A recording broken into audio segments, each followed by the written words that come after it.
नमस्कार, स्वागत है आपका। आप देख रहे हैं विशेष, आपके साथ हूं मैं नेहा बातम। हॉर्मुज को ब्लॉक करने की ट्रंप की डेडलाइन अब शुरू हो रही है। अमेरिका के राष्ट्रपति डोनाल्ड ट्रंप ने भारतीय समय के मुताबिक आज शाम 7:30 बजे का वक्त दिया था कि इसके बाद अमेरिका समंदर में स्ट्रेट ऑफ हॉर्मुज से निकलने वाले हर एक शिप यानी कि जहाज की नाकेबंदी करेगा, खास तौर पर उस जहाज की जो ईरान को टोल चुकाकर वापस आ रहा होगा। लेकिन असल में ट्रंप की इस नाकेबंदी का टारगेट ईरान ही है, क्योंकि ईरान युद्ध के समय भी अपने स्ट्रेट से अपना तेल निकालकर भारी मुनाफा कमा रहा है। इसीलिए अमेरिका ये ब्लॉकेड लगा रहा है। लेकिन इसका दुनिया भर में क्या असर होगा, देखिए इस रिपोर्ट के जरिए।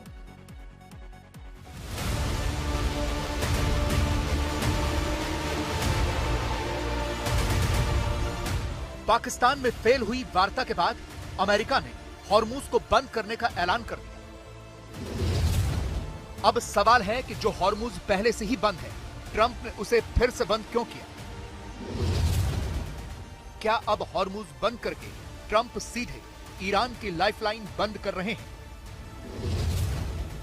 हॉर्मुज से अब ईरान का तेल भी बाहर नहीं जाएगा, इसीलिए चीन भी तिलमिलाया। ट्रंप ने ईरान का गला घोंटने की पूरी तैयारी कर ली है। अभी तक ईरान स्ट्रेट ऑफ हॉर्मुज को किसी बम की तरह इस्तेमाल कर रहा था, पूरी दुनिया पर दबाव डाल रहा था। लेकिन अब ट्रंप ने उल्टी चाल चल दी है।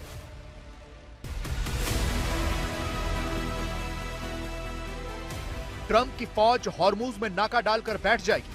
अमेरिकी सेना की ओर से सेंटकॉम ने लिखा है कि ये नाकेबंदी सिर्फ ईरानी बंदरगाहों में आने जाने वाले सभी देशों के जहाजों पर निष्पक्ष रूप से लागू की जाएगी। अमेरिका गैर ईरानी बंदरगाहों से आने जाने वाले जहाजों को नहीं रोकेगा। नाकेबंदी की सूचना सभी जहाजों को पहले दी जाएगी। सभी जहाज नोटिस टू मरीनर्स पर नजर रखेंगे और B2B चैनल 16 के जरिए यूएस नेवी से संपर्क करें। लेकिन सवाल है कि क्यों? आखिर अमेरिका ये क्यों कर रहा है? कहां तो बात हॉर्मुज खुलवाने की थी, तो ट्रंप ही खुद हॉर्मुज को बंद करने पर क्यों तुल गए? ट्रंप उस स्ट्रेट को ब्लॉक करने की बात क्यों कर रहे हैं जो पहले से बंद है? स्ट्रेट ऑफ हॉर्मुज टेक्निकली पूरी तरह से बंद नहीं है। ईरान इस स्ट्रेट से उन टैंकरों को गुजरने दे रहा है जो $20 लाख प्रति शिप का टोल उसे दे रहे हैं। इसके अलावा ईरान ने पूरे युद्ध के दौरान इस इलाके से अपना तेल भी बेचा है। ईरान ने पूरे मार्च भर स्ट्रेट ऑफ हॉर्मुज से प्रतिदिन 18.5 लाख बैरल क्रूड एक्सपोर्ट किया। पिछले 3 महीने में उसने जितना तेल निर्यात किया उससे 1 लाख बैरल प्रतिदिन ज्यादा है।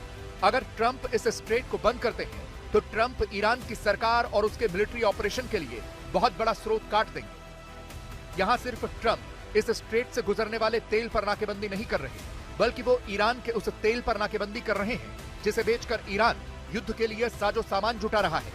युद्ध के दौरान अमेरिका ने ईरान को यहां से तेल एक्सपोर्ट इसलिए करने दिया ताकि ग्लोबल मार्केट में कच्चे तेल के दाम न बढ़े। अमेरिका की हॉर्मुज के ब्लॉकेट की धमकी के बाद IRGC ने जवाबी कार्रवाई करने की कसम खाई है। IRGC ने धमकी दी है कि अगर उनके बंदरगाहों पर कोई आंच आई तो पर्शियन गल्फ और ओमान के समंदर में कोई भी बंदरगाह सुरक्षित नहीं रहेगा।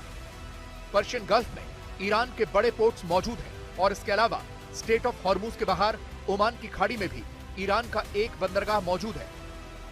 ईरान का सबसे बड़ा पोर्ट बंदर अब्बास है। यहाँ से बहुत बड़ी मात्रा में पेट्रोलियम पदार्थ, मिनरल्स और स्टील का व्यापार होता है। शिपिंग इंडस्ट्री के डेटा के मुताबिक बंदर अब्बास 3.7 करोड़ टन कार्गो हर साल हैंडल करता है। खाना, फर्टिलाइजर, अनाज और निर्माण सामग्री का यहाँ से व्यापार होता है। खाड़ी के उत्तरी हिस्से में ईरान का सबसे अत्याधुनिक पोर्ट है बंदर इमाम खुमैनी। ये रेल हब भी है और यहाँ से कई तरह के कार्गो का एक्सपोर्ट होता है, जिसमें पेट्रोकेमिकल प्रमुख है। ये पोर्ट सालाना 1.6 करोड़ टन कार्गो हैंडल करता है।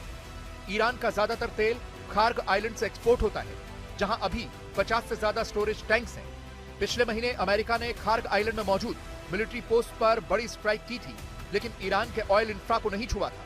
इसके अलावा ईरान के गल्फ कोस्ट में बुशेहर और असालुयह पोर्ट भी हैं, लेकिन ये छोटे हैं। इस खाड़ी के बाहर ईरान का एकमात्र पोर्ट चाबहार है, जो अनाज, फर्टिलाइजर और कंटेनर्स को हैंडल करता है। यहाँ से सालाना 14 लाख टन कार्गो का एक्सपोर्ट होता है। इसी पोर्ट पर भारत का भी निवेश है। लेकिन समस्या इस बात की भी है कि अगर स्ट्रेट ऑफ हॉर्मुज से कोई जहाज गुजरा तो वो ईरान द्वारा बिछाई गई समुद्री माइंस की चपेट में आ सकता है। जैसे ही ये युद्ध शुरू हुआ तो तुरंत ये खबरें भी आने लगी थी कि ईरान हॉर्मुज स्ट्रेट में माइंस बिछा रहा है। इसी हफ्ते के अंत में अमेरिका के 2 डिस्ट्रॉयर यूएसएस माइकल मर्फी और यूएसएस फ्रैंकी पीटरसन इस स्ट्रेट से गुजरे थे और यह माना जा रहा है कि अमेरिका ने अपने दोनों डिस्ट्रॉयर को भेजकर यह संदेश दिया कि हॉर्मुज स्ट्रेट में कोई भी माइंस नहीं बिछी है। यह कहा जा रहा है कि अगर वहां माइंस बिछी हैं तो उन्हें हटाने का काम अंडर वाटर ड्रोन्स ही करेंगे। तो सवाल है कि ईरान इस स्ट्रेट में किस तरह की माइंस बिछा सकता है। यहां समंदर में ईरान इन्फ्लुएंस माइंस बिछा सकता है जो जहाजों से पैदा होने वाली स्टैटिक इलेक्ट्रिसिटी से फटती हैं।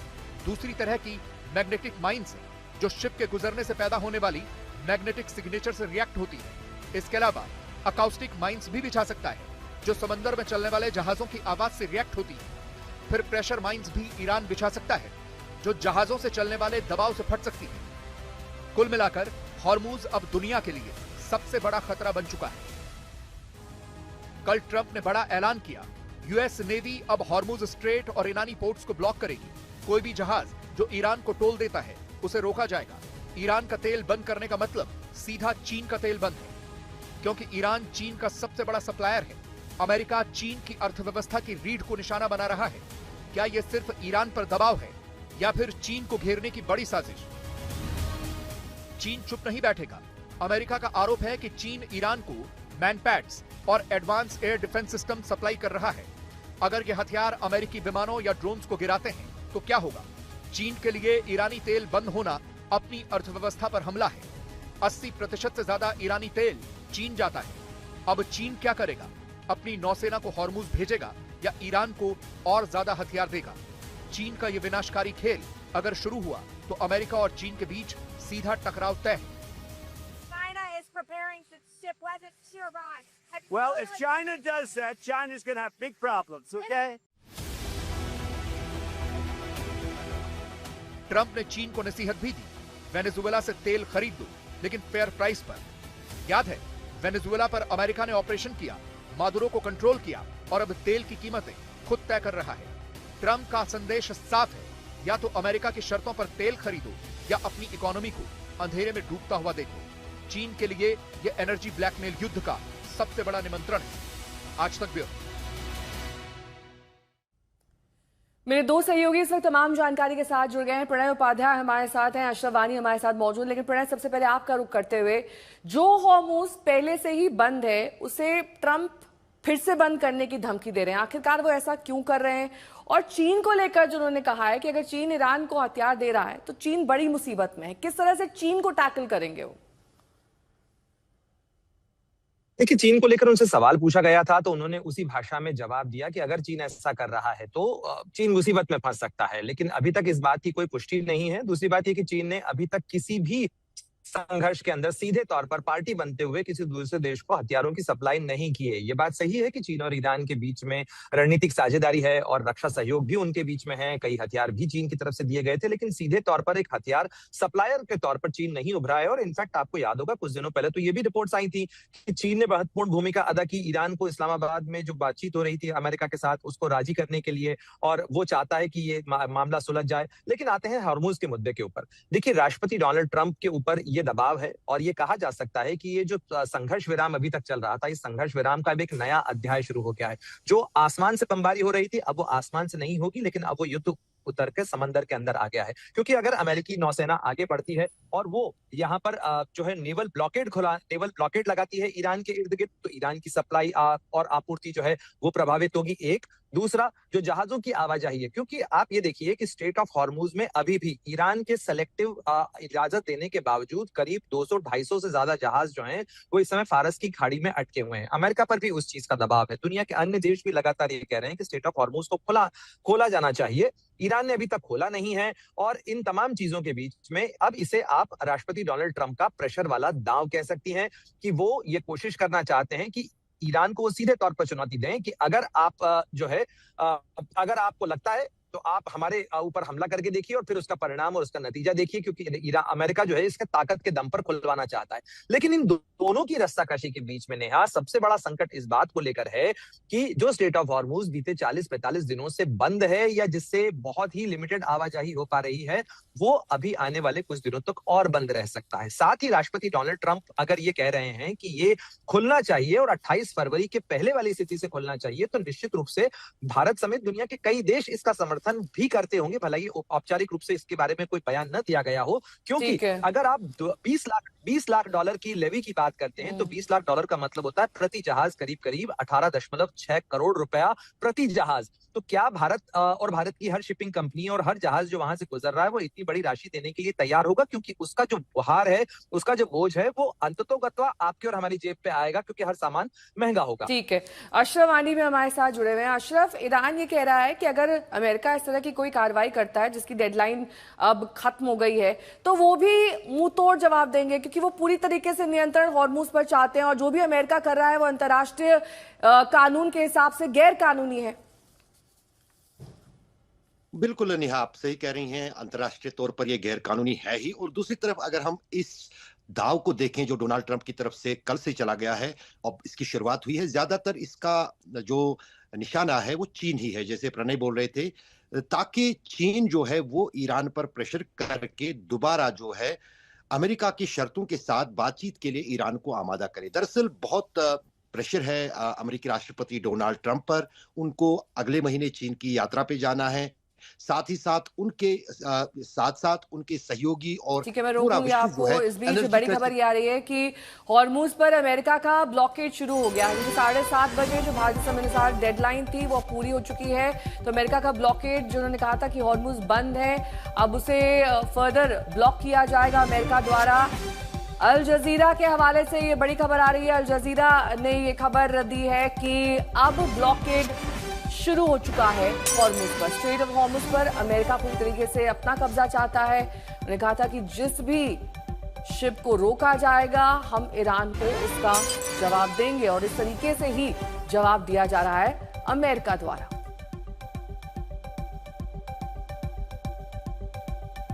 अशरफ, ब्लॉकेड शुरू हो चुका है, इसके मायने क्या है? बिल्कुल नेहा, दरअसल ये तो पहले ही इसकी घोषणा की थी अमेरिकी सेना ने भी और राष्ट्रपति डोनाल्ड ट्रंप ने भी। इसका मतलब ये है कि अगर अब अमेरिका का कोई वारशिप जो है वो स्ट्रेट ऑफ हॉर्मुज में ब्लॉकेड के लिए चलता है और ईरान की नजर में, खासतौर से आईआरजीसी की नजर में आता है, तो आईआरजीसी उस पर हमला कर सकते हैं, क्योंकि उन्होंने पहले ही आगाह किया था। हमें थोड़ा सा ये समझना होगा, कल भी परसों भी इस तरह की कोशिश हुई थी अमेरिका के नेवल शिप्स की तरफ से माइनस हटाने के लिए। एक जो जहाज है, जंगी जहाज जो है वो समुद्री जहाज निकला था, लेकिन उसकी बनक जो है जो ही आईआरजीसी को हुई उन्होंने उसको वारन किया, जिसकी तस्वीरें भी आईआरजीसी ने जारी की है। और अगर सूत्रों की माने तो आईआरजीसी पूरी तरह से तैयार है, क्योंकि यहाँ पर ये समझना होगा कि ये काफी आसान है यहाँ पर अमेरिका के किसी भी वारशिप को हमला करना। डोनाल्ड ट्रंप कह चुके हैं कि मैंने ईरान की पूरी नेवी खत्म कर दी है, अगर खत्म नहीं तो बहुत कमजोर कर दी है, लेकिन स्ट्रेट ऑफ हॉर्मुज पर किसी भी समुद्री जहाज को निशाना बनाने के लिए किसी नेवल स्क्वाड की या नेवी की जरूरत नहीं है। ठीक है अशरफ, बहुत बहुत शुक्रिया इस तमाम जानकारी के लिए आपका, क्योंकि हॉर्मुज ही वो हथियार है जिसे अब ईरान पूर्ण रूप से इस्तेमाल करने वाला है, और ये भी हम कह सकते हैं कि यही उसका ट्रम्प कार्ड साबित होगा।